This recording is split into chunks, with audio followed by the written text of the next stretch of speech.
There are 3 gals on my right and 2 on my left. How many ladies are all around me? Hiya, everyone. And welcome to Secrets in Sparking Zero. People generally don't have nice things to say about Sparking Zero's story mode. But I do. After stalling Fat Boo and teaching the boys the fusion dance, Goku is forced to return to the other world. Before he does, he gives one final farewell to his friends, his family, and of course, his son, Goten. If you haven't played through this scene in first person, I highly recommend that you do because Goten's animations are really adorable. After a bittersweet, lengthy hug, Goku puts Goten down and flies up into the sky. Everyone is waving at him and he's waving back at everyone. If you haven't caught it yet, you're about to. There's a visible moving shadow beneath everyone, except Goten. His shadow remains completely static, despite him visibly moving. I don't think I even need to say more, but that shadow is coming from Goku. It's a symbolic, cute detail. This isn't present in the anime or the manga. It's a completely original creative decision made by the developers at Spike. If you ask me, it's such a fitting addition that they might as well include it in the actual anime if they ever decide to remaster or remake Dragon Ball Z. Vegeta is the only character whose super causes everyone to flee. That's the comment I received nearly a year ago, back in July. I've never actually covered this before and I have no idea how widespread this piece of information is. But the truth is, Vegeta isn't really the only one who does it. It's a bit confusing, so try to follow along. To get the obvious out of the way, ultimate attacks will always force the spectators to flee because they're simply too destructive and unsafe to be around. Supers, on the other hand, are usually less destructive and more contained. Because of that, you generally won't see them causing panic among the spectators. Though, as with everything, there are always a few exceptions. Also, what the hell is the tournament announcer doing over there?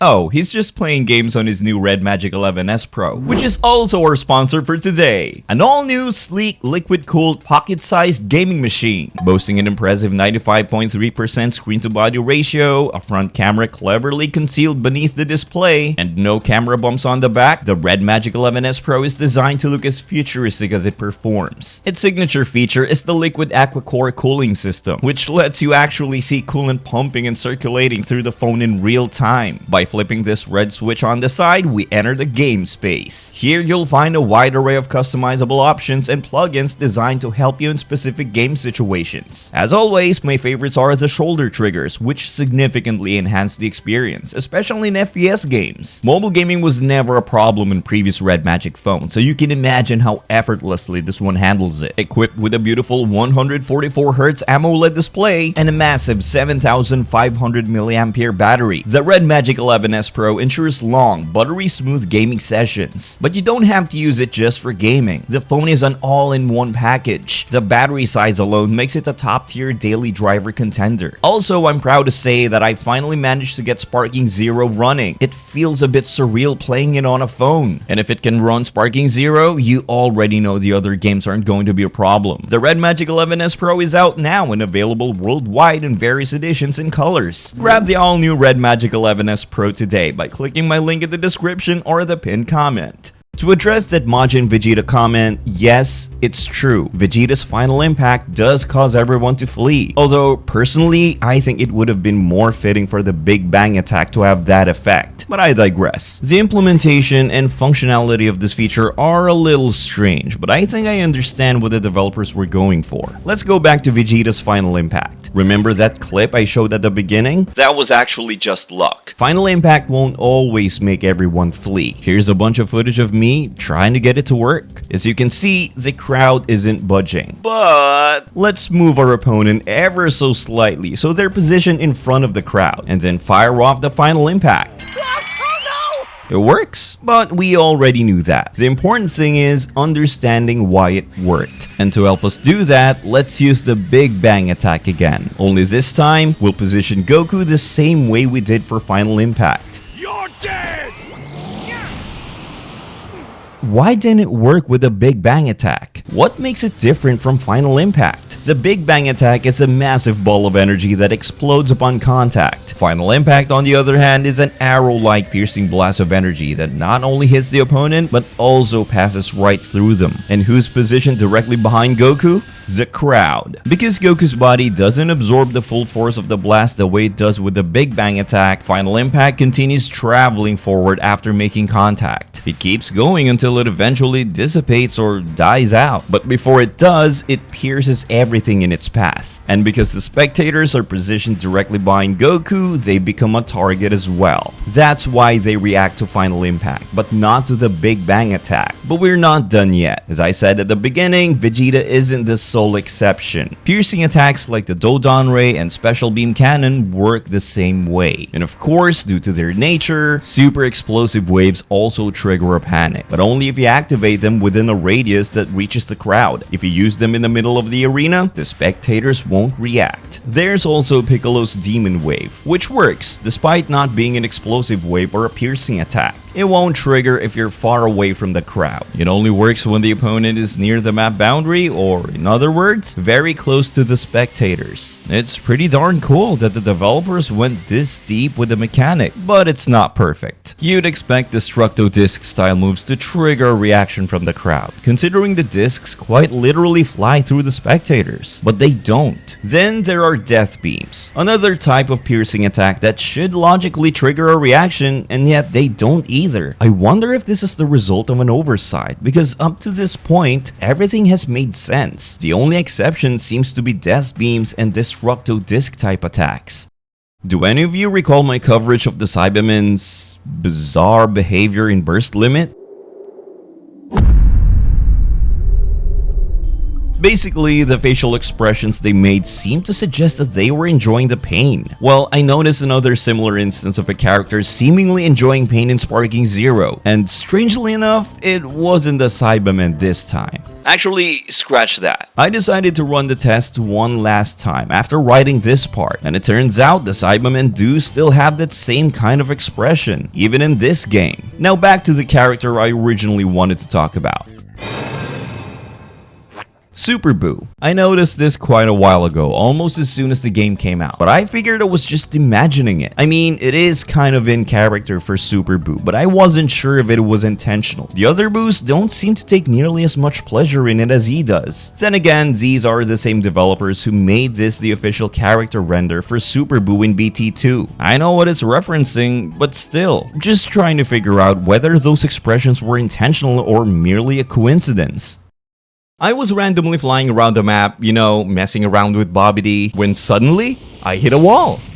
Well, a rock formation to be specific. I didn't think much of it at first because why should I? It's just a big indestructible formation of rocks. I mean, what's there to think about? But then it happened again. And at this point, I was a bit confused. I was confused because I was able to dash through this exact same rock formation not 20 minutes ago while playing online. I thought Bobby D was maybe glitched or something, so I switched to Spopovich. But to my surprise, it happened again. I then switched to Deborah and tried the same thing, and finally, the formation broke. I believe we've discovered an instance of a brand new power progression mechanic. What do Bobby D and Spopovich have in common? Beside the M symbol, of course. They're both relatively weak, right? What if power was a determining factor in whether you could dash through giant rock formations? Based on the previous examples we've seen, the theory does seem plausible. To ensure that this wasn't just a coincidence and to validate the theory, I decided to do some testing. First up, Cybermen. Cybermen are a group of green humanoid creatures cultivated by the Saiyans. Their power level averages between 1,200 and 1,500, making them a perfect fit for this test. I picked up a Cyberman, did a dragon dash, and nothing. Next, I tested Frieza's Soldier, Videl, Mr. Satan, Pan, Roshi, and Kid Goku. They all failed to break the rock. Theory proven true, right? Nope. If only it were that simple. I wanted to see the cutoff point. Like, at what level of power do these characters gain the ability to dash through large obstacles? The goal was to go from the canonically weakest characters to the strongest. I began with Raditz since he has a power level comparable to a Cyberman. However, unlike the Cyberman, Raditz, he he broke the formation. Alright, I suppose this settles it. You need to be at least Raditz level to break these rocks, right? Well, yes and no. You definitely need to be stronger than him, but it's also possible to be stronger and still not be able to break it. This is where the inconsistencies in the theory arise. Yamcha, Tien, Krillin, and Kid Gohan are all characters with power levels above Raditz, yet they still can't break the rocks. And by far, the worst defender would have to be base Teen Gohan. You know, you could maybe argue that the developers based the first group on their early Z versions and their respective power levels when implementing this mechanic. Prior to the arrival of the Saiyans, all the Z fighters were definitely weaker than Raditz. But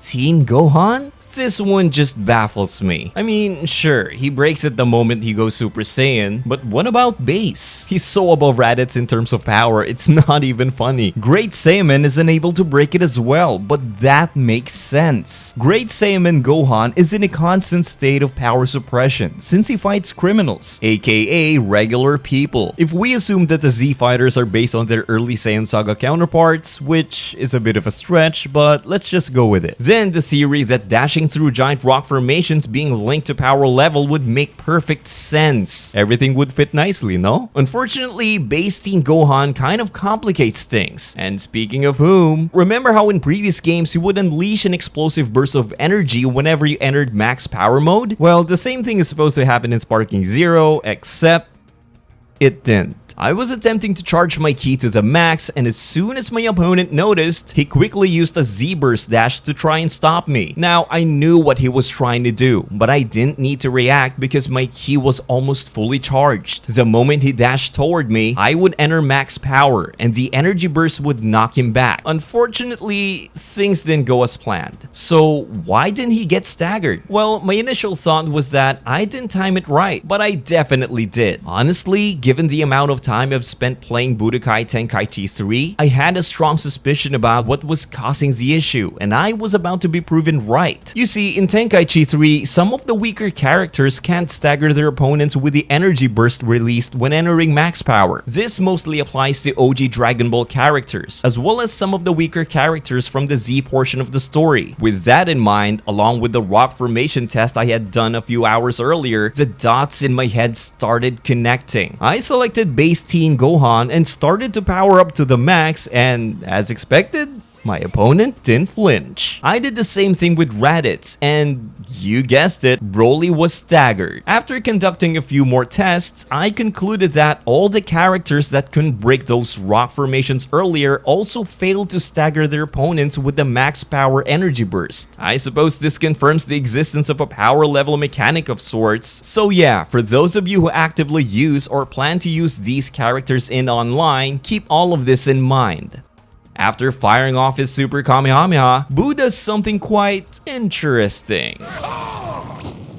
If you successfully land a hit on the opponent, Boo will flip them off. This works against any character, not just Vegito. My only gripe is the censoring of his middle finger. In any case, I'm more than glad they decided to include it. Base Broly from Super has a pretty brutal ultimate. The tracking is a bit iffy. Anyway, once it finally manages to connect, you get something like this. What if I told you there's an alternate version of it that triggers under specific conditions? Just make sure your opponent is positioned close to a wall when the ultimate connects. If done correctly, this will happen.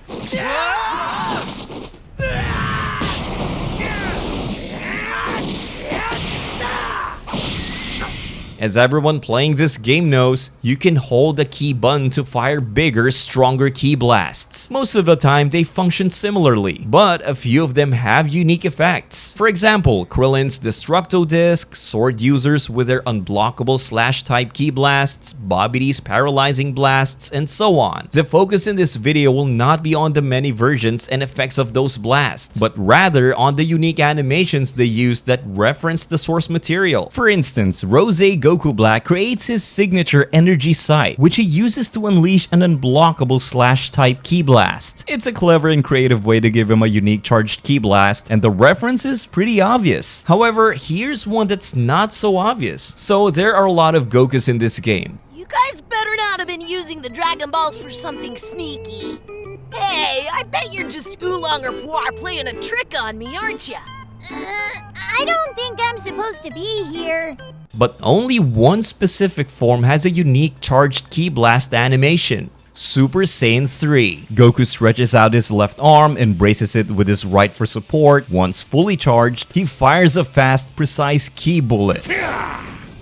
As I mentioned, this is unique to SSJ3 Goku, so it's clearly a reference to something. A lot of you pointed out in the comments that it's actually a direct reference to his fight with Kid Buu in the manga. In fact, someone even made an entire TikTok showcasing the exact panel. Thank you for that, by the way. Now, I had a feeling it was inspired by that moment, but here's the thing. I was using the anime as my reference. In the anime, Goku fires multiple ki blasts from both hands, while in the manga, he braces one arm and fires with the other, which is exactly how it's depicted in Sparking Zero. When you activate Sparking mode, you gain several perks: unlimited ki blasts, infinite dash reserves, and in some cases, certain characters even gain super armor. Even though you gain a bunch of perks, you receive no damage buffs, which is a bit strange. But considering how powerful the Sparking state is in this game, maybe it's for the best. There is, however, one exception to this rule, or perhaps 2. Kid Gohan and Super Saiyan 2 Teen Gohan. When either of these two characters enter Sparking mode, they immediately gain 3 types of buffs: a damage buff, an energy buff, and a ki buff. But here's the catch. The only way to gain any kind of buffs in this game is by activating a Blast Moon utility, like full power for instance. However, Kid Gohan and Super Saiyan 2 Teen Gohan break this rule by gaining buffs automatically just by entering Sparking mode. The reasoning is most likely rage. I say most likely because there's no official explanation, but it makes the most sense. Among all the characters in the series, Gohan experiences the most significant power-ups when enraged, so it stands to reason that the versions of him that heavily relied on rage are the ones that get these buffs when reaching max power. You'd think Gohan would be the only character to gain buffs upon entering Sparking, but nope. Quite a few of you left comments asking me to test Oob. While Oob didn't have much screen time since he was introduced in literally the last 3 episodes of Z, those few episodes gave us just enough to understand how he awakens his power. And you guessed it, it's rage. The only way Goku was able to get Oob to fight him was by insulting his mother, among other things. So yeah, we have Kid Gohan, SS2 Teen Gohan, and Oob.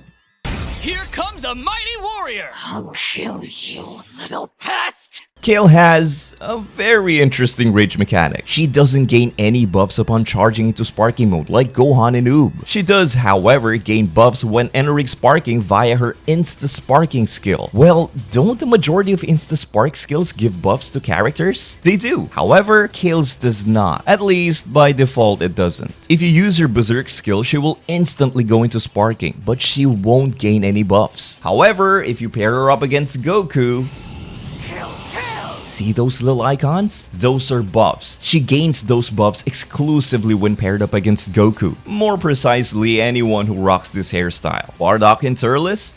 Close enough. Goku Black?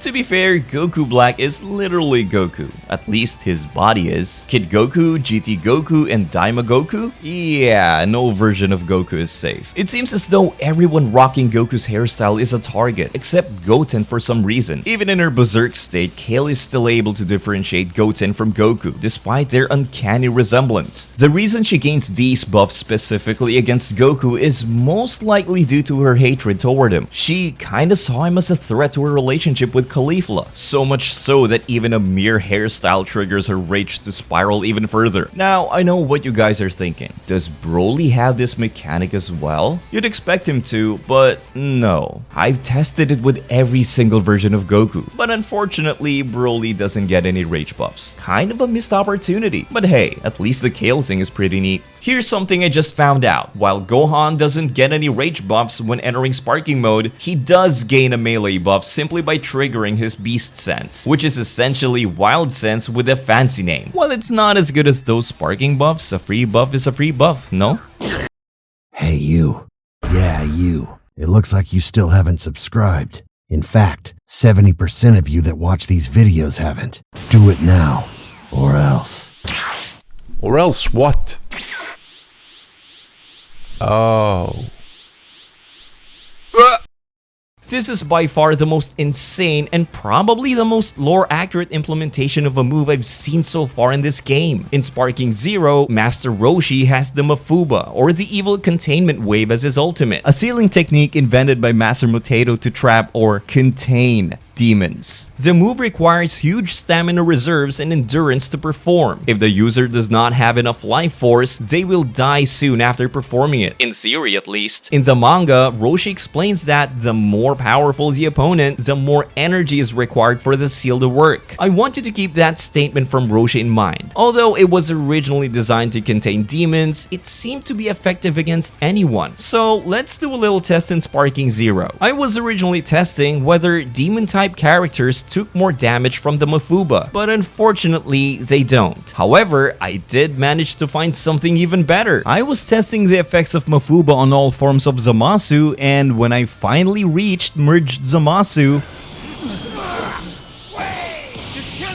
Merged Zamasu took more damage than both Dabura and Cooler. And not only that, Roshi was missing an entire health bar, indicating that the Mafuba took a greater toll on him this time compared to the previous two tests. You see why I told you to remember that statement from Roshi? For example, if you use the Mafuba on Mr. Satan, Roshi will take significantly less damage, but will also deal less damage. However, if you use it on some of the strongest characters in the game, like Jiren, you'll deal over 20k damage, but Roshi will take a lot more damage to his HP as well. Oh, and Roshi also gets a unique victory cutscene if you manage to finish off your opponent with the Mafuba.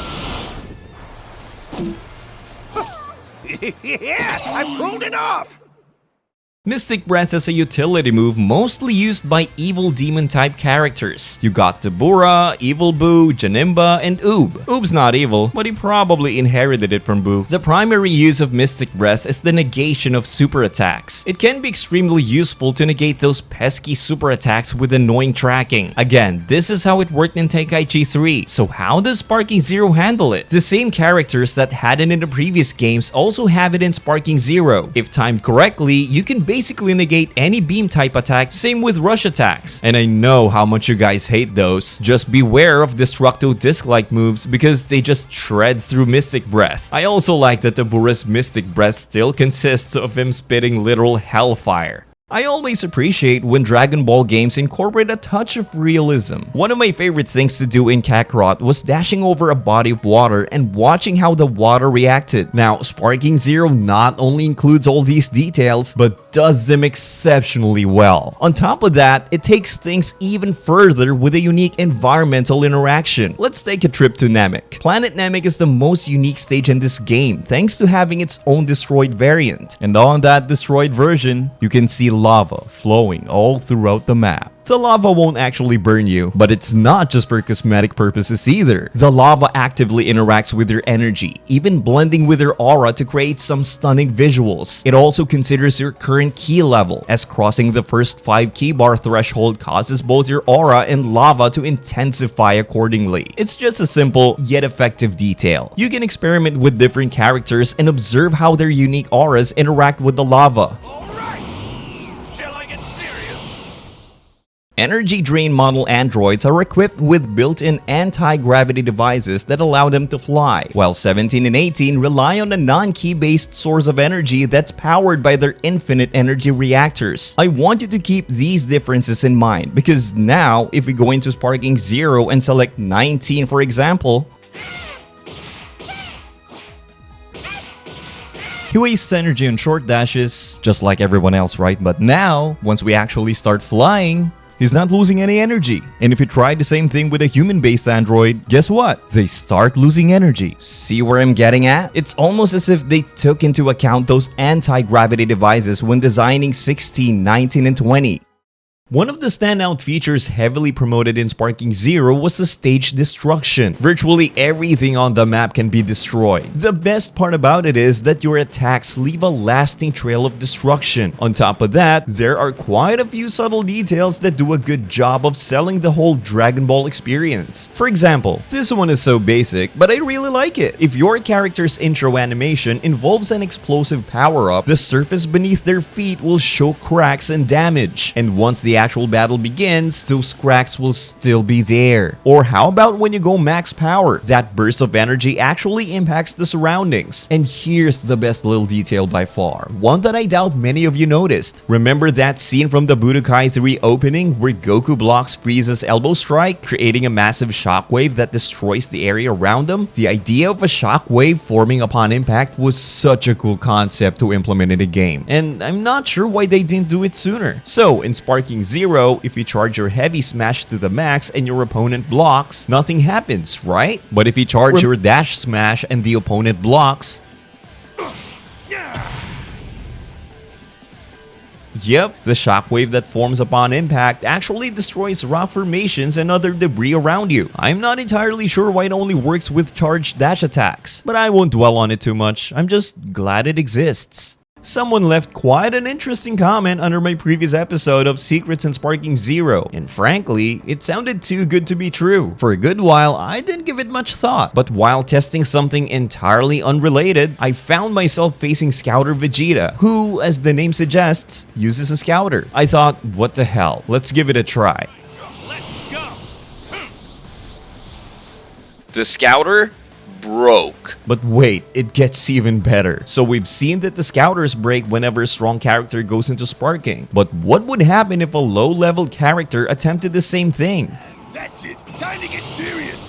Yep, there's some depth to this mechanic. Unfortunately, it's not so much based on the opponent's power level as it is on their DP cost. If it were based on power level, Kid Goku wouldn't be able to break it, but he does. Meanwhile, Goldo should be able to break it, but he doesn't. So yeah, it seems to only apply to characters with a DP cost that's 2 and below. Out of curiosity, I decided to run the same test on a character with a new model scouter, like Jace for example. After all, the newer scouters have greater range. What if they also have greater durability? I selected Jace and paired him with Kid Gohan, a 3 DP cost character. And as mentioned earlier, 3 DP cost characters will break old model scouters upon entering sparking mode. So let's see what happens when we try the same thing with a new model scouter. I'm all fired up. Well, would you look at that? It didn't break. So not only do they have greater detection range, but they are also more durable. Unfortunately, the newer scouters aren't significantly more durable, as selecting a 4 DP cost character still causes them to break. Old model scouters have a cap of 22,000 before breaking, which is why they break when we select a 3 DP cost character. In contrast, new model scouters can handle power levels up to 180,000 before exploding.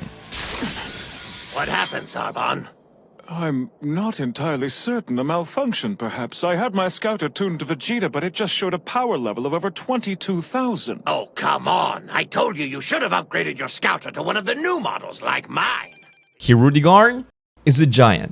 Obviously, because of that, he hardly gets any playtime from the player base, myself included. However, I believe it's time we give him another chance, as Hirudegarn has something no other character in the game possesses: wings. So why am I highlighting the fact that he has wings? Why would wings even matter in a series where nearly everyone can fly? In most cases, wings don't matter. However, you might find yourself in a specific tournament where flying is prohibited unless you have wings or other appendages that enable flight. That's right, I'm talking about the Tournament of Power. Just like in the show, flying is prohibited in Sparking Zero, and anyone who tries to fly will gradually descend. Well, everyone except Hirudegarn, since he relies on his wings for flight rather than energy. Hirudegarn can freely hover and remain airborne indefinitely. So far, he's the only character that enjoys this luxury. With the announcement of the limit-breaking Neo DLC, Nova Shenron is joining the roster, so Hirudegarn might finally get some competition. However, I have a slight feeling that the dev team may have forgotten about this feature, as we've seen with Cell Max, who sadly doesn't use his insect-like wings.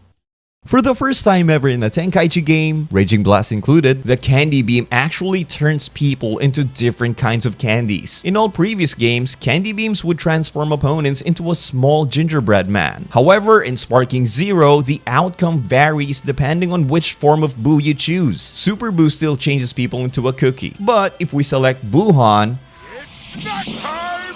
Yep, a jawbreaker. And the last character with access to the Candy Beam is Maju. Just like in GT, he turns people into actual chocolate.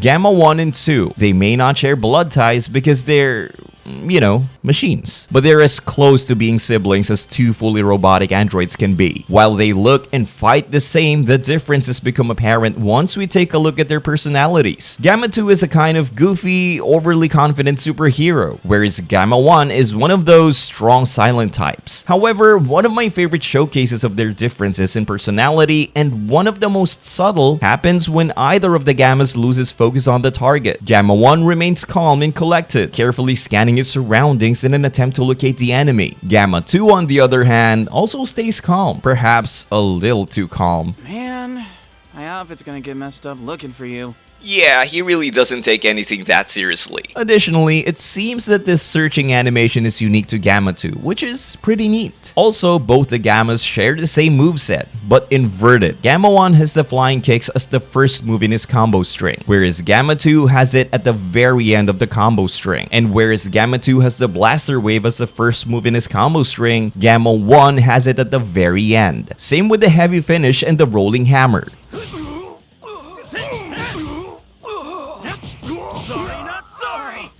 Super Perception is often exclusively used to counter melee attacks and revenge counters that I tend to forget it also has other applications. If your opponent is spamming super rushes, a well-timed perception can negate their rush and send them flying with a counter attack. It's not free though, as you will need to cough up 2 skill points to use it. Or how about beam deflections? One of the coolest looking mechanics and a core part of that Dragon Ball experience ends up rarely being used because dashing to evade or vanishing is far more practical than spending 2 skill points on a flashy deflect animation. It's a shame because the devs actually put in the effort to create quite a few unique deflect animations. This is the default deflect animation used by 90% of the characters in the game. Similarly, this is the default deflect animation while standing on the ground, and like the previous one, it's also shared by 90% of the cast. And now that we've got that out of the way, let's get to the good stuff. If you attempt to deflect a super with a smaller or a joke type character, they'll do this cute little animation that makes it look like they barely managed to pull it off. Whenever I see this deflect animation, the first thing that comes to mind is the scene where Gohan deflected the Spirit Bomb, though I'm not entirely sure if that's the reference. And while Krillin does use the same two-handed deflection, he doesn't get pushed back like the other smaller characters. It goes without saying that Videl and Mr. Satan are incapable of deflecting any supers. Every member of Frieza's race will perform the same deflect animation that Frieza used when he deflected Vegeta's final burst cannon. Bobby D, Kid Goten, and Trunks use the same animation as Krillin. Yamcha and Kale do something similar to the smaller characters, but with a slight animation change. Vegito and SS4 Gogeta deflect the blast by kicking it away, because of course they would. Regular Gogeta uses the default deflect animation, but with a bit more oomph. Merge Zamasu and Whis elegantly toss it aside. UI Goku does something similar, except with less elegance and more of a nonchalant vibe. Super Saiyan 3 Goku deflects it the same way he deflected Boo's Kamehameha in the show. Future Gohan uses his right leg to kick the blast away because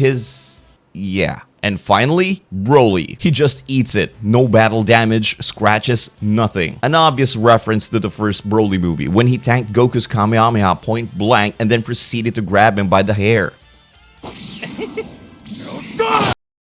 On the default main menu screen, the one with Beerus, Whis, and everyone hanging out at Bulma's place. Whenever you land with Goku, he waves 3 times. Once to Goten and Trunks, once to Chi-Chi and Bulma, and a quirky third wave to Vegeta. Everyone responds in their own way. Goten says hi, Chi-Chi waves back enthusiastically, and Vegeta seems to do nothing. Or so I thought. No, he doesn't actually ignore him. Instead, he acknowledges him with the nod. That actually caught me off guard since I'm so used to Vegeta giving everyone the classic In fact, he'll even turn his head away when Bulma waves at him. But Goku, he gets the nod. I don't know if it's a jab at Gohan's eyesight or just genuine confusion, which would be justified in this situation, but Gohan has a funny line if you pair him up against SS3 Daima Vegeta.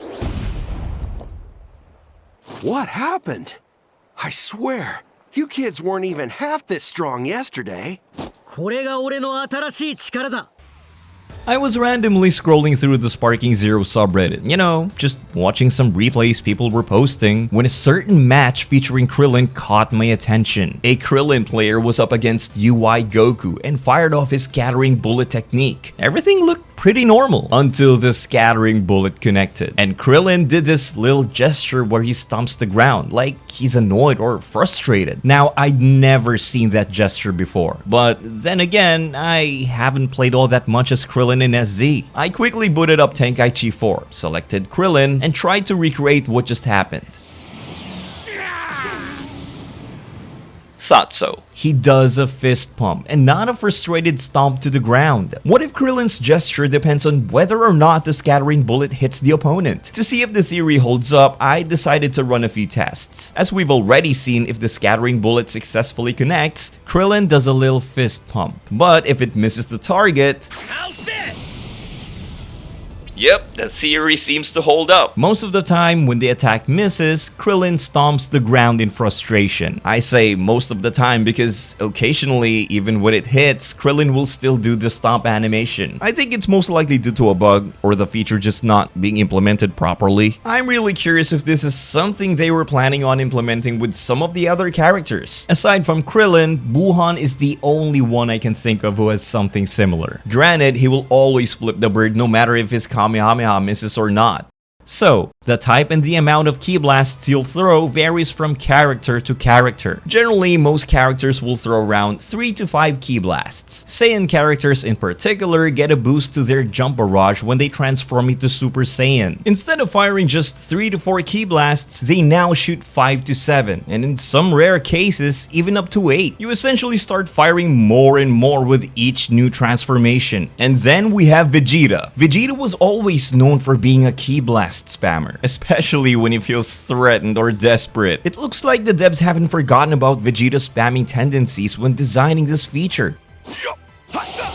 Not only does he shoot 10 of them, he does that while remaining in his base form. Unfortunately, the number of ki blasts fired doesn't scale with each transformation. The maximum seems to be capped at 10, and fittingly, it's Vegeta who can hit that number, in base form no less. For comparison, Goku and Gohan need to be in blue and beast forms just to fire off 8.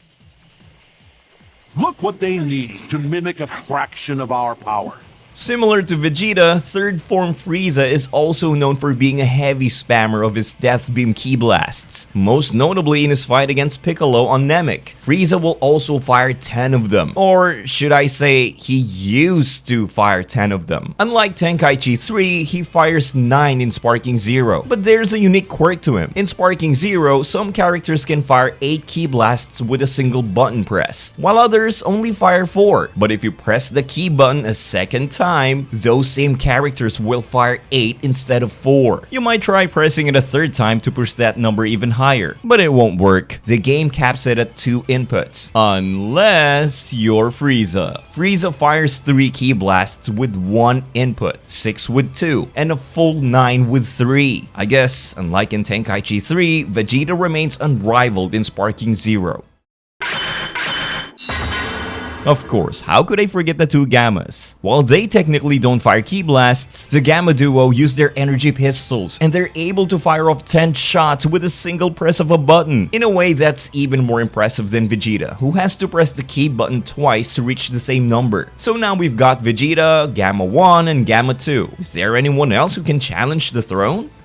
Here comes a mighty warrior! I was a bit disappointed by the amount of ki blast Trunks throws. You'd think after spending a whole time in the time chamber, future Trunks would adapt some of Vegeta's fighting quirks, especially since how much he admires his father, but he only throws 3 in base form. While Trunks didn't inherit Vegeta's spamming tendencies, there's one character who did. Enter Cabba. Now, Cabba wasn't exactly known for spamming ki blasts, or at least, I don't think he was. Still, he proclaimed Vegeta as his master, and clearly strives to be like him, at least in terms of strength, so I guess it's no wonder base Cabba will shoot 6.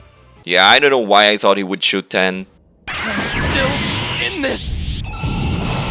I'll hit you with everything I've got!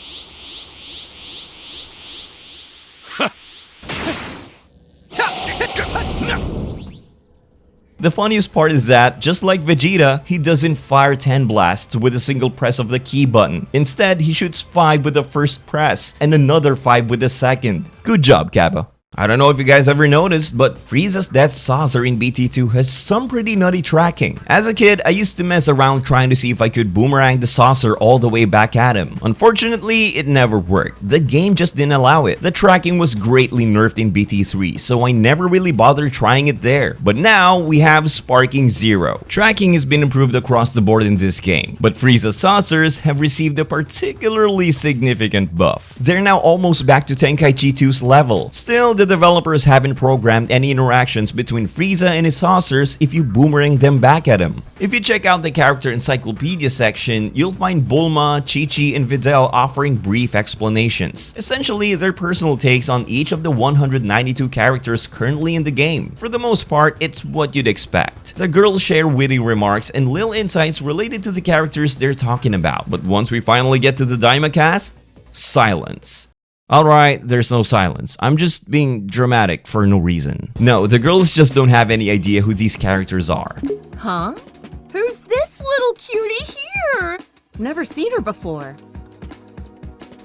Daima takes place after the end of the Buu saga, but before the events of the Battle of Gods arc. If you look closely at their outfits, the girls are wearing their DBS attires, which implies they should be fully aware of the events that occurred during Dragon Ball Daima, especially Bulma, who was present from beginning to end. And yet, she still says stuff like this when talking about Pansy. Even though Akira Toriyama had significant involvement in Daima, a few inconsistencies in the show have led fans to question its placement in the canon timeline. For example, Kibito and Shin are shown diffused at the beginning of Daima, even though we see them still unfused during events in Super, which takes place well after. Or how Goku and Vegeta don't use Super Saiyan 4 and 3 against Beerus. Sure, these inconsistencies could be explained if we really wanted to, but that's not the main point. The key takeaway is that Sparking Zero doesn't seem to treat these characters as canon, but it gets even wilder. While Daima is still fresh and its canon status is a bit up in the air, the movies on the other hand are not. If we ask the girls to give their opinion on Z Broly, they just get confused.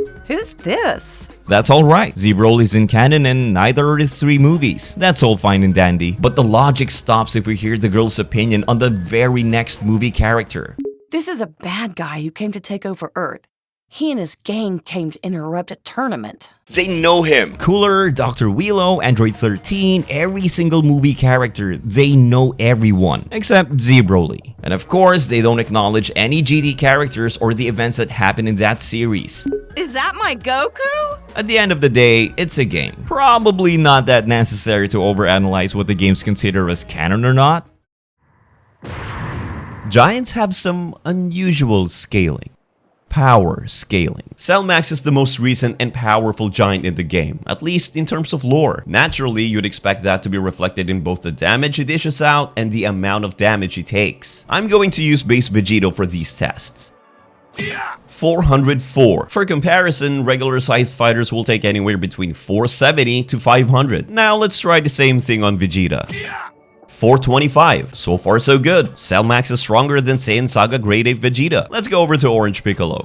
404. That's the same as Cell Max. Piccolo might not be as strong as Cell Max, but I suppose it's not a huge deal that it takes the same amount of damage. Dr. Willow takes around 416, and Slug's giant form takes about 412. Everything seems perfectly fine so far, except maybe Piccolo having the same numbers as Cell Max, but we can overlook that. And now it's time for everything to fall apart. Hirudegarn, the strongest, or second strongest DBZ movie villain, depending on who you ask, takes 425 damage. That's the same as Grade 8 Vegeta. And first form Janemba, who should be weaker than Hirudegarn, not only takes less damage than him, but he also takes less damage than Cell Max. And that's not all. There's also Anilaza, a character stronger than basically every giant except Orange Piccolo and Cell Max. But despite being weaker than those two, he actually takes less damage than both of them. But don't think it stops there, because we still have one more giant left. So where would you place Grade 8 Baby on the damage scale? Somewhere in the middle? Near the top? Or all the way at the bottom? How about the very tippity top? And just like Super Janemba and Hirudegarn, depending on who you ask, Baby's position is either totally justified or complete nonsense. It's definitely odd. Even in BT3, the scaling was a bit off. Not as all over the place as in SC, but definitely questionable. Both Super Saiyan Blue and Super Saiyan 4 are classified as 8 DP characters. DP stands for Destruction Points, which loosely represent their cannon power levels. I say loosely because some characters who should logically scale higher don't, purely for balance reasons. A great example is Ultra Instinct Goku, who also costs 8 DP, same as Blue and 4. But here's the thing, the developers clearly took this into account as they gave him higher damage output than any other 8 DP characters, including Blue and 4. And speaking of those two, the devs finally decided to put all those fan debates to rest by making Super Saiyan Blue deal less damage than Super Saiyan 4. No, I'm just kidding. They deal the exact same amount. Just because the game scales them as equal doesn't mean they are. Still, I think it's a good way to go about it. One more thing worth mentioning. Regarding the Beast Gohan versus MUI Goku discussion, the game has them both dealing equal damage.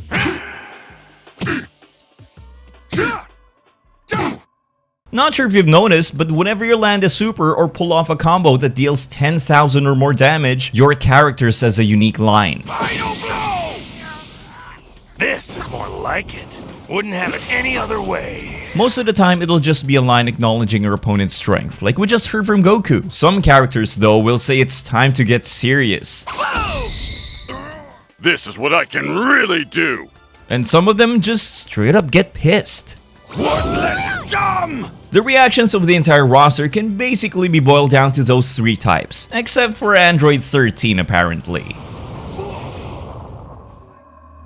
Where's my trucker hat?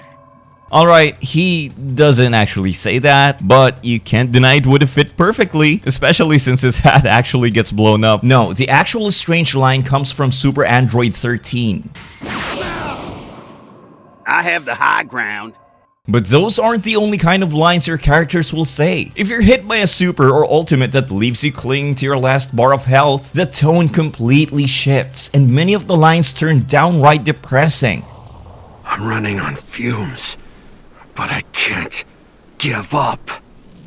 I thought I had grown stronger. Oh no, maybe this'll be the end of me.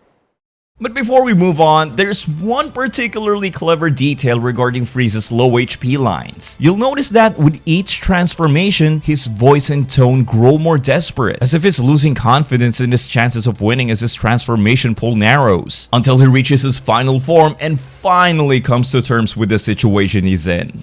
For a putrid worm, you certainly don't give up easily. You'll regret this, you maggot! You'll pay, you maggot! You're a capable foe. Oh no, this is a nightmare! This is a standard stock deflect animation, used by literally 97.5% of the characters in the entire game. It's a bit basic, but it gets the job done. And then we have Vegito and Gogeta, and the other Gogeta. All 3 of them deflect blasts by launching a rapid flurry of kicks and punches that sends the oncoming ki blasts flying all over the place.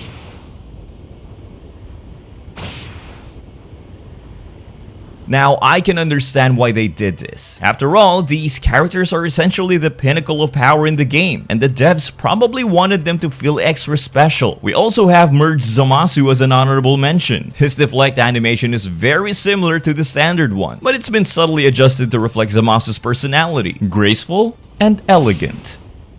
Super Saiyan 2 is such an awesome form, but when it comes to adult Gohan and Vegeta, it's a bit of a mixed bag. Generally, Super Saiyan 2 should have spikier hair than Super Saiyan, but both the animators and the games tend to overlook that. Strangely though, Sparking Zero actually gets it right. For the most part, SSJ1 and SSJ2 have almost identical hairstyles. However, the SSJ2 version makes Gohan's signature bang longer and spikier, and it removes that short strand of hair that the SSJ1 form had. When it comes to Vegeta, they sadly didn't change anything. Both forms look identical, minus the electricity. It always bothered me a little, given the attention to detail they showed by giving Vegeta distinct face models for Z and Super versions. It's not exactly the end of the world, but I've always seen it as a bit of a missed opportunity. For all the crap the devs and Bandai got for the first Daima DLC, they at least did one thing right. The Super Saiyan 1 hairstyle is less detailed, looser, and fluffier, while SS2 is sharper and more defined.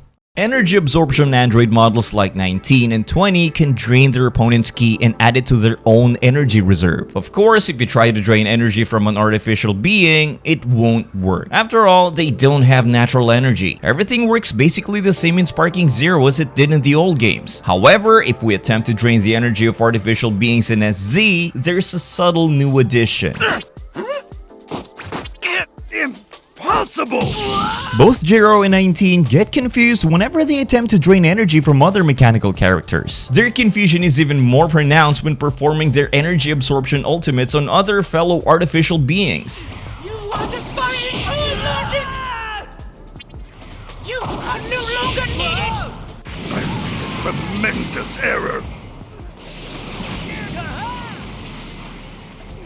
I'm not sure how many of you are aware, but the Shallot update gave Jiro and 19 a pretty awesome buff. The two were, and still are, able to absorb beam-type super attacks. Previously, the amount of energy they could absorb would never exceed 5 ki bars. With the Shallot update, the two absorption androids can now convert any excess energy from super attacks and fully enter the sparking state. It's not exactly a buff that changes their viability, but it's really a cool buff that ties in nicely with the lore. I usually don't talk about character interactions. However, this one really stood out to me, and I think it deserves a mention. The interaction is between Daima Goku and Pan. Pan starts off with her regular line, the same one she normally says when talking to GT Goku. I hope it's okay for me to go all out against Grandpa. I can't put my finger on where I've seen your face, but I get the feeling you and I have met somewhere before. Daima Goku obviously doesn't know her, but he does remark that he has a feeling they've met somewhere before. And, well, he did meet her. Maybe not this Goku, but a different version of him definitely did. Zamasu, both in the games and in the show, is played by an actor named John Masters. This will become important in just a few seconds. And here's what corrupt Zamasu says during his ultimate.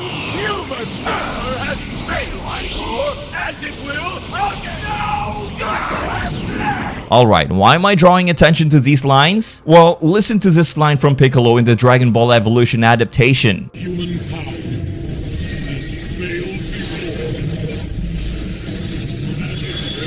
before. Yeah, they do say the same thing. And there's a really clever reason for it. The voice actor of Zamasu, James Masters, also played Piccolo in Dragon Ball Evolution. Quite a cheeky and clever reference from the Sparking Zero localization team. After image is a technique where the users move so fast that they leave a lingering image behind. Enough! Despite only a handful of characters having the actual after image skill in their arsenal, basically everyone in this game uses some form of it. Because every time you do a vanish in this game, you always leave an image behind. It's a bit tricky to spot in an actual battle, but once you mess around with the angles and slow the game down, you'll be able to see it. With the new Daima DLC, we now have well over 200 characters. That's a lot. And over 99% of them perform their vanish/after image the way I described earlier, which leaves only about 1% doing it differently. So who makes up that remaining 1%? Or in other words, which two characters are they? Well, they're both movie characters, and coincidentally, their movies came one after another. First up, Hirudegarn. Whenever Hirudegarn vanishes, he doesn't leave an image behind. Instead, smoke engulfs his body and he quickly fades into it, only to emerge from the cloud right behind the opponent. And if you don't know what the smoke is about, it's a little nod to the movie. Whenever you attack Janemba or vanish with him, he leaves almost like an after image of himself. But this isn't a typical after image. It's formed from his dimension warping Lego blocks. Immediately after, those blocks travel behind the enemy and reassemble themselves to form Janemba's body. Don't know if it's just me, but I find that his Lego blocks sometimes mess with my timing during vanish battles. Honestly, this might be my favorite adaptation of Janemba's disassembly teleport technique. But I'll also give credit to Raging Blast. His dismantling technique there is also pretty good. Oh, and the sound it makes? Goku's quirk of mispronouncing Gorillo's name from the anime carries over to SZ, although in the game, they made his mispronunciations get progressively worse with each transformation, which I think is hilarious. Bring it on, Gazebo! You're not half bad, Galero. Let's rumble, Gordito. It's glorious. Time to fight. Gordito. But Glorio isn't the only victim. Not even the Great Demon King is safe. Game over, Gomer. Both Super Saiyan Adult Daima Goku and Goku Mini use a familiar sound effect when dashing. Yes sir, that's the iconic Kaioken sound effect. And no, this doesn't mean that the Super Saiyan 4 transformation from Daima is linked to Kaioken. This is merely a reference to the same Kaioken sound effect used for both Adult and Mini Goku during their fight with Goma in the show. As for why they used the Kaioken sound effect for Super Saiyan 4 in this show to begin with, I've got nothing. Ki Blast Cannon is one of the most common combo moves in the Tenkaichi series. Even though the move is extremely common, there's a certain character group that you'll never see using it. Androids. I stumbled onto this while testing something completely unrelated, and I noticed the pattern with Android 16, 19, and 20. After following up on it, I realized that not a single android in the game can use the Ki Blast Cannon combo. Of course, it makes total sense. They don't use ki. But since the move is so common, I never really put 2 and 2 together until I tested it with everyone. There is something odd though. Don't get too cocky, number 2. Yeah, I know. The 2 Gammas. They're full-blown androids that don't use ki. Seriously, any blast type move they do is going to be through their energy Roboglocks. But despite that, both of them are still able to use the Ki Blast Cannon. It's a bit different than your usual Ki Blast Cannon. It looks more like a blaster wave. But according to the game, it's definitely a Ki Blast Cannon. An oversight? Or possibly something more. I think it's common knowledge at this point that gathering ki underwater significantly decreases your charging speed in the Tenkaichi series. Cybermen are the sole exception, as they actually see an increase in charging speed, possibly due to being literal plant alien people. Another minor exception are the androids, whose energy accumulation remains the same whether they're underwater or on land. For the most part, this stayed consistent until we got to Sparking Zero. In Sparking Zero, they messed around with this feature slightly, and now Namekians also have some unique charging rates, where the vast majority of the roster is hard-locked at around 50% decrease in speed. The Namekians only see a 20% decrease. The general consensus on this seems to be the fact that they have a strong affinity towards water, with them being born on a planet that's 90% water and all. So, in Sparking Zero, most characters performing a Kamehameha simply position their hands to the side and start charging right away. GT Goku stands out. He actually does the whole prep sequence before charging it. On top of that, he's the only character with unique facial animations during a regular non-cutscene Kamehameha. Why is that important? Well, I believe it's a subtle nod to a specific moment from one of the classic Dragon Ball movies. Dragon Ball Path to Power. In Path to Power, when Android 8 died, Goku was overcome with sadness and rage, unleashing one of the rawest Kamehamehas of all time. The only thing missing to confirm it's a direct reference to that moment is that he doesn't extend his arms to the sides before preparing the Kamehameha. You could argue though that doing so would make the attack take too long to execute and wouldn't really work as a charge attack. I agree, and that's when I started to theorize that it was originally intended to be a cinematic attack. That said, they managed to make Vegito's God Kamehameha work, even with its longer animation. However, Vegito doesn't have any unique facial animations, which further supports my theory. It has to be a reference to the Path of Power movie, right? Why else would they bother creating unique Kamehameha animations that resemble those from the movie, along with unique facial expressions when no other character got that treatment? And yes, I'm aware that Goku from movie 17 and GT Goku are 2 completely different versions of the character, despite wearing the same outfit. The only time this move was adapted into a Dragon Ball game was in Infinite World, where GT Goku used it as his ultimate, not Kid Goku. So yeah, that's why I think they intended to do something similar in Sparking Zero, but ended up scrapping the idea, leaving us with what's left. Gohan is a character known for getting overly confident and cocky whenever he faces someone he knows he's stronger than. Think of Gohan vs Cell, or better yet, Gohan vs Super Buu. The devs of Sparking Zero really embraced Ultimate Gohan's cocky side, and it shines through in a lot of his interactions. You don't stand a chance against the Trio of Dangers pack leader. Bring your whole family for all I care. I'll defeat each and every one of you. Knowing what I know about Ultimate Gohan and how they characterized him in Sparking Zero, I was really curious to see how they'd handle his beast form. What is this otherworldly strength? Were Saiyans always capable of such unbelievable power? Well, I never imagined I'd get the pleasure of wiping the floor with you again.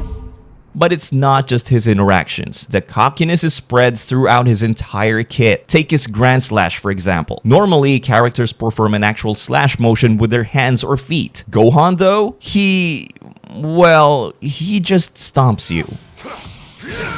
As far as I can tell, he's the only character who does this as part of his Grand Slash combo. And honestly, it fits his character perfectly. If I asked you how many unique windscreens Sparking Zero has, what would you say? I assume 99% of you would say 3. Roshi with the Mafuba, Super Saiyan 3 Goku proudly looking at the sky after defeating Hirudegarn, and the iconic depressed look Goku gives to what's left of Frieza. Well, what if I told you there's more? At least one more that we know of. So I was casually playing as GT Goku against Mr. Satan and figured that finishing him off with a Spirit Bomb felt appropriate. After finishing him off, a random achievement popped up on my screen. A flair for fighting. I quickly minimized my game to check the description. Viewed 20 special finishers. This game has 20 special finishers? I thought we only had 3. Technically, we do only have 3. The achievement isn't saying there are 20 unique finishers. It just means you have to perform either of the 3 20 times to unlock it. Curious? I checked Whis' stamp book for all the special finishers, and sure enough, the game only lists the 3 that everyone knows about. But then why did GT Goku's Spirit Bomb finisher trigger my achievement progress if the only characters with special finishers are Roshi, Mid Goku, and Super Saiyan 3? Unless this windscreen isn't the only one GT Goku has. So I tried finishing off Mr. Satan without the Spirit Bomb, and sure enough, the windscreen was different. Wait.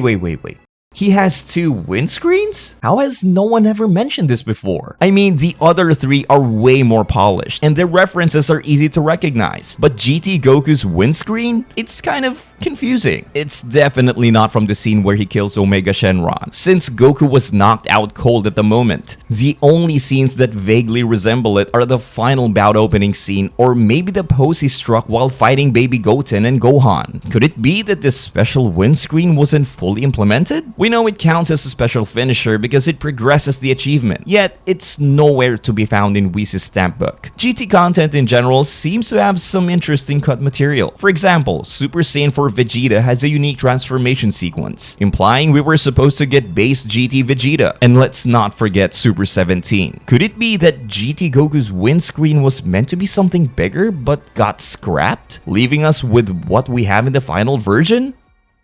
One of the coolest yet often overlooked additions to Sparking Zero is the unique dialogue that plays when switching between specific characters. I'll be honest, I completely forgot this was even a thing until I played the Broly Raid Boss mode. Everything was going fine. Well, as fine as a fight against the legendary difficulty Broly can go. But then I decided to do a switch out to Broly. Kakarot, get away! Kakarot. Interesting. So not only does Broly have unique dialogue with Goku, but he also refers to him as Kakarot, a possible reference to the Broly movie? I mean, Goku did tell Broly he could call him that. What's strange though is that we've never actually heard DBS Broly refer to Goku as Kakarot. The last time we saw Broly in animated form was in Super Hero, and he didn't really have much dialogue there. And if we take a look at the manga, Broly refers to Goku as Goku. What's even weirder is Z Broly. This is what happens when we switch from Goku to Broly. Kakarot, I will be the one to kill you. He's not exactly friendly. He does express intent to kill, but the way it's delivered feels so off that it sounds more like something Vegeta would say rather than Broly. And if you thought that was weird, get a load of his interaction with Vegeta. Vegeta, move! Huh, do I hear genuine concern in his voice? Now, if that was DBS Broly, then sure, that would make total sense. Matter of fact, this is what DBS Broly says when switching with Vegeta. Vegeta, get back! Makes sense, right? But Z Broly? I don't know, maybe we have some alternate timeline Z Broly over here. You know how when you lose focus on your enemy, their energy starts to surround them, helping you pinpoint their location so you can regain lock-on? As cool as that detail was, the devs seem to forget that not every character in the game emits energy. For example, characters who possess God Ki are supposed to be undetectable to those who don't have it, and that makes perfect sense. But what doesn't make sense is that despite being unable to sense God Ki, those same characters could still see a visible surge of godly aura around the users. That completely undermines undermines the concept of God Key being undetectable to non-users because it still allowed them, albeit with a bit more effort, to locate God Key users just like they would anyone else. Same with the androids. We have fully robotic absorption models, fully robotic non-absorption types, half-human, half-robot hybrids. They all emit a surging aura of energy when, obviously, they shouldn't. But if we try the same thing now... Where'd you go? The energy is no longer visible. Same goes for God Key users. I don't think this change was made for any balancing reasons. I think it was purely for the sake of lore accuracy. Hit is another character who benefited from this change. In episode 71 of Dragon Ball Super, Goku, who, as we all know, is a master at sensing Ki, couldn't sense Hit at all. For reference, in this same episode, Goku was able to sense Gohan and Goten while they were hiding their energy. And what's more, and this is actually pretty crazy, this man was able to sense the exact number of roaches hiding beneath his fridge. He even sensed a random mailman right as he was about to knock on his door. This shows just how skilled Goku is at sensing energy. He can pick up even the faintest presence. And yet, he still couldn't sense Hit. It's implied that you can't sense Hit unless he allows it, which I'm assuming is what they were referencing here in Sparking Zero. Hit was already undetectable to everyone in the game. Even the androids couldn't locate him.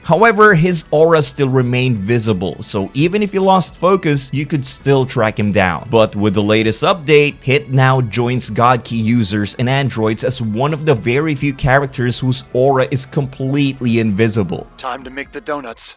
Lightning attacks are nothing new to the Tenkaichi series. However, the way they've handled them in Sparking Zero is quite unique. Now, because they are used so often, I was able to notice a distinct pattern. When I say lightning attack, I'm pretty sure that this is the first image that pops to mind. And there's a good reason for that. Turns out that 82% of characters use this variant of the lightning attack as their default. What prompted me to run these tests were the two Brolys. Since I was heavily focused on DP battles, I ended up facing plenty of Broly players, whether it was Z or Super. And one thing I noticed is that each Broly has two distinct lightning attacks. Z Broly goes for the classic lightning drop, while Super Broly grabs you by the face and slams you head first into the ground. This got me wondering, was there a specific reason why Z Broly had the regular lightning attack while Super Broly used the face slam instead? And that's when the tests began. As I mentioned earlier, 82% of characters use the standard lightning attack. Here's a little chart I put together to give you a clearer view. So what about the remaining 18%? Let's first cross off Videl and Mr. Satan, as neither of them can use lightning attacks. I suppose this choice was made for the sake of lore accuracy, and fair enough. Next, let's exclude all the giants since they can't use lightning attacks either. This isn't related to the lore, it's probably because the developers felt that lightning attacks would look ridiculous when performed by giants. And now we're left with only 23 characters. The remaining 23 characters will now be split into 4 groups based on their body types: the steroid users, regular fighters, small fighters, and Boo. Boo has a very specific build and doesn't really fit into any of the other categories, so yeah, he gets his own tier. All of the smaller characters, along with Boo, use a headbutt as their version of the lightning attack. It makes sense though, since most headbutts in the series were indeed performed by smaller characters. Fat Boo is an odd exception. I'm not exactly sure why he has access to a move that's reserved for smaller fighters, but he just does. And now for the rarest lightning attack variation in the game: the face plant. This one was particularly interesting because at first glance, I assumed it was exclusive to big and bulky fighters. You got Super Broly, Grade 3 Trunks, and Full Power Bojack. However, if sheer size and bulk were the only requirements, then fighters like Z Broly, Toppo, Jiren, Recoome, and similar others would also qualify. But they don't. There are also these guys who don't quite fit the criteria but can still pull it off. Which begs the question, what's the actual factor that determines whether you can do it or not? These 3 are fairly easy to explain, and honestly, I think this variant of the lightning attack was created specifically because of them. All 3 of them have a notable use of this move in the show: Blue Vegeta versus Black, Vegito versus Merged Zamasu, and Broly versus Goku. As for Bojack and Turles, I believe they slapped it onto them for the sake of variety, likely feeling it would be a waste to create it for just 3 characters. And to be fair, the move does fit their fighting style. Both of them were ruthless, disrespectful fighters. In other words, the perfect candidates for a move that involves grabbing an opponent by the face and slamming them into the ground. As for Trunks, no clue. He's neither ruthless nor disrespectful. In fact, he was the one who got disrespected while in that form. By default, whenever you perform a father-son Kamehameha, Goku pops up from Otherworld to help Gohan, rocking the same outfit he did prior to his death. However, if you decide to play team battles and pair Teen Gohan up with Super Saiyan Goku End, something pretty cool happens.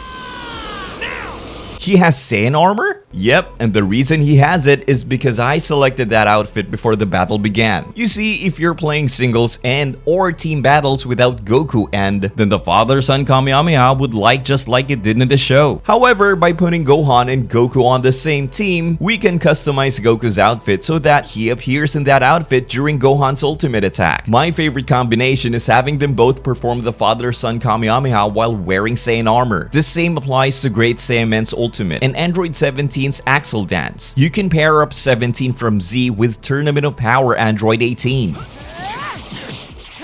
I paired up all barrier users against some of the strongest attacks in the game, and here are the results. Special Beam Cannon? Nothing. Final Kamehameha? Nothing. Not a single beam attack can penetrate the barrier. However, not every attack in the game is a beam type attack. What happens if we pit these barriers against other bigger barriers? How will they hold up?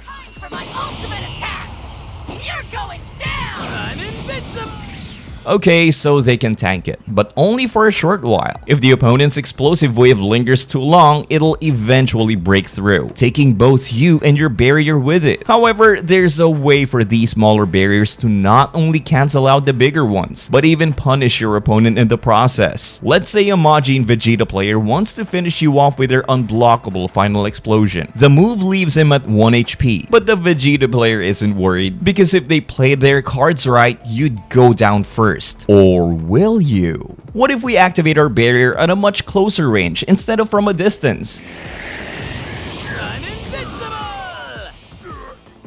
Not only will you cancel out the attack, but you'll also deal enough damage to finish off opponents whose explosive moves leave them at 1 HP. Quite a versatile utility, to say the least. Basically, the only attacks that can break through the barrier are other, bigger explosive moves. And even then, if you're close enough, you can cancel them out entirely, even getting a free win on characters like Gamatu, Majin Vegeta, Super Buu, etc. Outside of explosive moves, the only other attack that can overpower your barrier is Tien's Neo Tri-Beam. Yup, he's just him. In all seriousness, he doesn't technically overpower it. Like super explosive wave moves, he simply stalls it out with his relentless barrage of Tri-Beams. Where most characters fire a Ki Blast, Mr. S just grabs a random rock off the ground and hurls it at his opponent. And when others hold the key button to charge up a massive ball of energy, Mr. S reaches into his pockets and pulls out a hand grenade. His hand grenade attack isn't the strongest or flashiest move out there, but it might just have the most unnecessary yet realistic detail in the entire game. Let me give you guys a better angle and see if you can spot it. Anything? Let's slow it down a bit. And there it is. Mr. Satan doesn't just throw the grenade. He actually removes the safety pin before tossing it away. So why did I call this detail unnecessary? Honestly, who's gonna notice this? During regular gameplay, it's basically impossible to notice. It just looks like a random on-screen particle effect. I actually discovered it completely by accident while capturing some slow motion footage using a third-party free camera mode. It's one of those immersion/realism details you'd expect in GTA or something, not freaking Dragon Ball. I definitely appreciate the detail, but I can't imagine many players actually noticed it.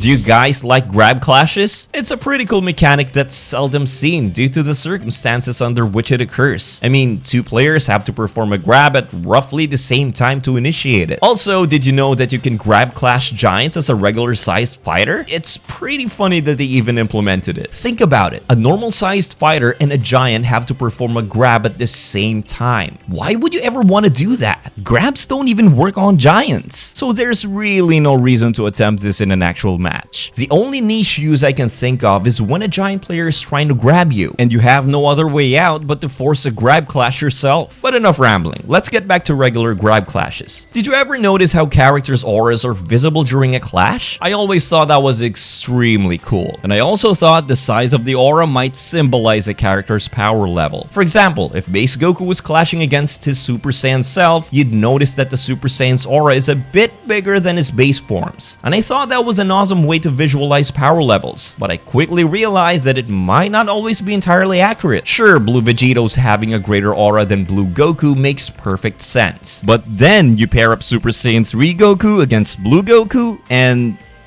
I don't think this looks right, but I did notice that all God Ki users had this exact same aura type during clashes, just in different colors, so that's pretty cool. I'm struggling to figure out whether there's any deeper meaning behind their auras. Were the differences in power levels originally meant to be represented through their auras, but they decided against it halfway through? Not exactly sure. Broly, for example, has the biggest aura in the game, but I believe that's only because they made the aura proportional to his size, which in turn makes it appear bigger than it really is. One thing I'm 100% sure of though is that the differences in auras between fully robotic androids and hybrid models were intentional. Hybrid models like 17 and 18 actually have an aura visible during grab clashes, whereas fully robotic models like 19 and 20 and the Gammas don't even show a sliver.